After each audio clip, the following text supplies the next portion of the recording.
Branch Express Courier Private Limited. Domestic International Cargo. உங்கள் இல்லம் தேடி வந்து கொரியர் புக்கிங் டெலிவரி செய்து தரப்படும். இன்றைய தலைப்புச் செய்திகள். டெல்லி தாக்குதல் சம்பவத்தை தீவிரவாத செயலாக்க மத்திய அரசு அறிவிப்பு. கோழைத்தனமான செயலை செய்தவர்கள் நீதியின் முன் நிறுத்தப்படுவார்கள் என திட்டவட்டம். நாளை பீகார் சட்டமன்ற தேர்தல் வாக்கு எண்ணிக்கை. கருத்து கணிப்பில் என்டிஏ கூட்டணி வெற்றி பெறும் என கூறப்பட்டுள்ளதால் லட்டுகளுடன் தயாராக உள்ள பாஜகவினர். ஒரு கவுன்சிலர் கூட இல்லாத தாவேக்க பணத்தை வைத்து ஆட்சியை பிடித்து விடலாம் என ஆதவ் அர்ஜுனா நினைப்பதாக நயினார் நாகேந்திரன் விமர்சனம். தமிழ்நாடு மகளிர் மேம்பாட்டு நிறுவனம் சார்பில் நடப்பாண்டில் 50,000 கிராம இளைஞர்களுக்கு வேலை வாய்ப்பு பயிற்சி வழங்க அரசு முடிவு. ஏசி மெக்கானிக் உள்ளிட்ட 30 பயிற்சிகள் வழங்க திட்டம். 500 கோடி ரூபாய் நிதி நிறுவன மோசடி வழக்கில் தேவநாதனை கைது செய்ய நீதிமன்றம் அதிரடி உத்தரவு. போலீசார் தீவிர நடவடிக்கை. இனி விரிவான செய்திகள். டெல்லி தாக்குதல் சம்பவத்தை பயங்கரவாத செயல் என மத்திய அரசு அறிவித்துள்ளது. பிரதமர் தலைமையில் மத்திய அமைச்சரவை கூட்டம் நடைபெற்றது. இந்த கூட்டத்திற்கு பிறகு செய்தியாளர்களை சந்தித்த மத்திய அமைச்சர் அஸ்வினி வைஷ்ணவ், செங்கோட்டை அருகே நடந்தது கோழைத்தனமான சம்பவம் என கூறினார். சதி திட்டத்தை தீட்டியவர்களுக்கு நீதியின் முன் நிச்சயம் தண்டனை கிடைக்கும் என்றும் அவர் குறிப்பிட்டுள்ளார். டெல்லி தாக்குதல் சம்பவம் தொடர்பான புதிய சிசிடிவி காட்சிகள் வெளியாகியுள்ளது.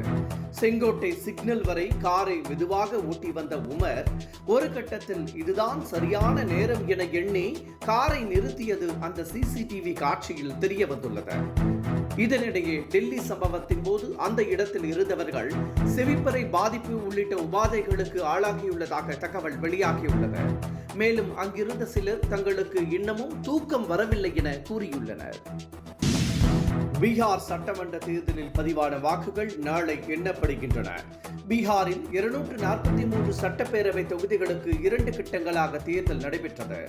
இதில் ஆளும் ஜேடியு பாஜக கூட்டணி கட்சிகள் இடம்பெற்றுள்ள என்டிஏ கூட்டணிக்கும் ஆர்ஜேடி காங்கிரஸ் இடம்பெற்றுள்ள கூட்டணிக்கும் இடையே கடும் போட்டி நிலவுகிறது. நாளை வாக்கு எண்ணிக்கை நடைபெறுவதையொட்டி பலத்த பாதுகாப்பு ஏற்பாடுகள் செய்யப்பட்டுள்ளன. வாக்குகள் எண்ணப்பட்டு உடனுக்குடன் அறிவிப்புகள் வெளியாகும் என எதிர்பார்க்கப்படுகிறது. இந்த நிலையில் கருத்து கணிப்புகளில் என்டிஏ வெற்றி பெறும் என கூறப்பட்டுள்ளதால் லட்டுகளுடன் பாஜகவினர் கொண்டாட்டத்திற்கு தயாராகி வருகின்றனர். பணத்தை வைத்து ஆட்சியை பிடித்து விடலாம் என ஆதவ் அர்ஜுனா நினைப்பதாக நயினார் நாகேந்திரன் கூறியுள்ளார். ஒரு கவுன்சிலர் கூட இல்லாத தமிழக வெற்றி கழகம் வரும் 2026 சட்டமன்ற தேர்தலில் திமுகவிற்கும் தாவேகாவிற்கும் இடையேதான் போட்டி என கூறுவது விந்தையிலும் விந்தை என அவர் குறிப்பிட்டுள்ளார். கூட்டத்தை யார் வேண்டுமானாலும் கூட்டிவிடலாம் என்றும், ஆனால் ஆட்சிக்கு வர மக்களின் நன்மதிப்பை பெற வேண்டும் என்றும் நயினார் நாகேந்திரன் கூறியுள்ளார். நிதி நிறுவன மோசடியில் நீதிமன்ற உத்தரவை பின்பற்றாத தேவநாதனை கைது செய்ய போலீசார் தீவிர நடவடிக்கை மேற்கொண்டுள்ளனர். மயிலாப்பூர் நிதி நிறுவனத்தில் மூத்த குடிமக்கள் உள்ளிட்டோர் முதலீடு செய்த 500 கோடி ரூபாய் பணத்தை மோசடி செய்ததாக தேவநாதன் மீது முதலீட்டாளர்கள் புகார் தெரிவித்திருந்தனர். இதன் அடிப்படையில் கைது செய்யப்பட்ட தேவநாதனுக்கு ஜாமீன் வழங்கப்பட்டது.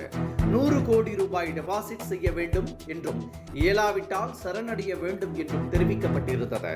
ஆனால் இதை இரண்டையும் செய்யாத தேவநாதனை மீண்டும் கைது செய்ய வேண்டும் என முதலீட்டாளர்கள் வலியுறுத்தியிருந்தனர். இது தொடர்பாக ஏற்கனவே எச்சரிக்கை விடுத்திருந்த நீதிமன்றம் தேவநாதனை கைது செய்ய உத்தரவிட்டுள்ளது. இதனைத் தொடர்ந்து அவரை கைது செய்ய போலீசார் தீவிர நடவடிக்கை மேற்கொண்டுள்ளனர். தமிழ்நாடு மகளிர் மேம்பாட்டு நிறுவனம் சார்பில் நடப்பாண்டில் 50,000 கிராமப்புற இளைஞர்களுக்கு வேலைவாய்ப்பு பயிற்சி வழங்க அரசு முடிவு செய்துள்ளது. இந்த பயிற்சிகளை பெற விரும்புபவர்கள் 18 வயது முதல் 45 வயதிற்குள் இருக்க வேண்டும். அந்தந்த மாவட்டங்களில் ஊரக வாழ்வாதார திட்ட இயக்குனர் மற்றும் வட்டார மேலாளரை தொடர்பு கொள்ள வேண்டும். எலக்ட்ரீஷியன், ஏசி மெக்கானிக் உள்ளிட்ட 30 பயிற்சிகள் இந்த திட்டத்தில் வழங்கப்படுகிறது.